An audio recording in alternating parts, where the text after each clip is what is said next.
So the question of today is who needs 2 terabytes of storage on an iPhone? And I'm just making this video kind of more so like in response to a tweet, but I thought it would actually be like a good topic. So, I was on Twitter the other day and Sam Cole tweeted out saying that there is not a single person in the world who needs a 2 terabyte iPhone 17 Pro Max. Now, I understand it's iPhone season. This was probably a tweet that was meant to, engage with people and start an argument or a discourse or maybe even a troll and to have a little bit fun. But this tweet actually blew up because it got 1.5 million, viewers slash impressions and over 18,000 people liked it. So this is going to be me explaining why this isn't such a crazy thing. Now, mind you, the 2 terabyte option is not available on the iPhone 17. It is not available on the iPhone Air. It is not available on the iPhone Pro. It is only available on the iPhone 17 Pro Max.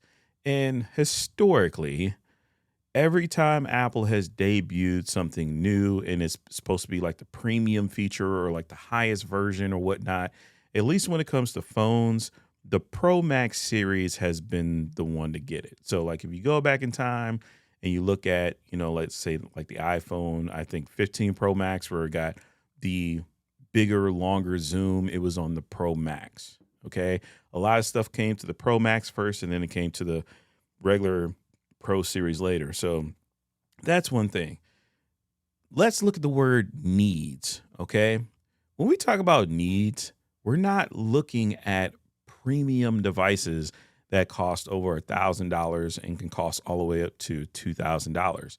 That's not where we look at needs. When we look at needs, we look at basic necessities. We look at the base models. We look at the 17. We look at the 16E.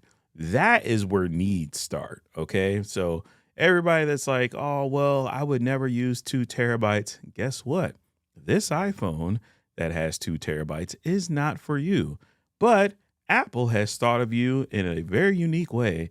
You don't have to buy a 2 terabyte iPhone. You can get a 256, 512, or 1 terabyte if you do not need 2 terabytes of storage.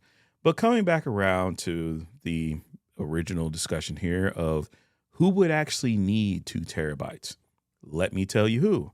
Anybody who decides that they just want to keep every single thing on their phone. They don't feel like messing with iCloud. You just have some people out here who love to have a ton of storage and they just want to have everything on their phone. Also, this is going to be for people who are going to be shooting in ProRes or ProRes RAW and they do not care or do not want to take an extra external drive with them. Yes, you can save money and there's advantages to doing that, but you know what the real advantage is? Pulling out your phone and being able to hit record and not worry about that storage space. That peace of mind is so much better than, okay, let me make sure I got my phone. Let me make sure I got the plug in and maybe let me make sure I got the external drive too. It's just so much easier just to record everything straight to the phone. The other reason, because, some people were throwing out, well, you have iCloud. You can just use iCloud. iCloud does not help you when you're in the middle of somewhere and the reception sucks and you're trying to like clear storage and do this and do that. No, sometimes it's just great to have a whole bunch of storage and not have to worry about anything. Because iCloud is a little bit of a crutch. Because even though let's say you have a 2 terabyte iCloud because you have that option. I think I have that as well. It's like $9.99 a month or $19 or something like that, where you have 2 terabytes of storage. That doesn't add to the active storage that you have. So let's say I have a 256 gig iPhone and I go out to an event and I hit record and I only have 128 gigs of storage. Just because I have a 2 terabyte iCloud doesn't mean I'm going to be able to record up to 2 terabytes. I'm only going to be able to record up to the physical limit of the storage that's installed on the phone. So once again, was this a tweet that was tongue in cheek, something to be laughed at, made fun of, this, that, or whatever? Sure. But there's a lot of people out there that for whatever reason they're like, I just can't see the reason. Why would Apple come out with a 2 terabyte iPhone? And let's be honest, okay? This has happened at every single juncture of every single phone, including iPhone, Samsung, Google, whatever. We've always talked about whatever storage option, the newest one that comes out is too much. Okay. I remember back in the day when people were like, oh, well, 64 gigabytes, who's ever going to use 64 gigabytes? I can remember as far back in the 90s when we had zip drives and people thought, whoa, I'll never fill up a zip drive. Okay. So at every point in history, you go back and watch Johnny Mnemonic, great movie, by the way, Keanu Reeves, check the movie out. Even back then, they were talking about like, oh man, 100 gigs. And they were like talking about like the future, like 100 gigs would be a lot of data.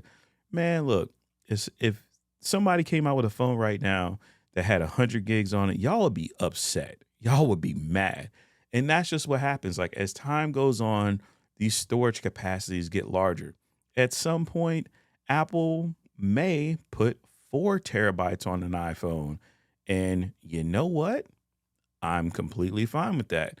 At some point, the base storage, just like we just saw recently, the base storage went from 128 to 256. In maybe about 5 or 6 years from now, we're going to see the base storage go from 256 to 512. It's just the natural progression of things.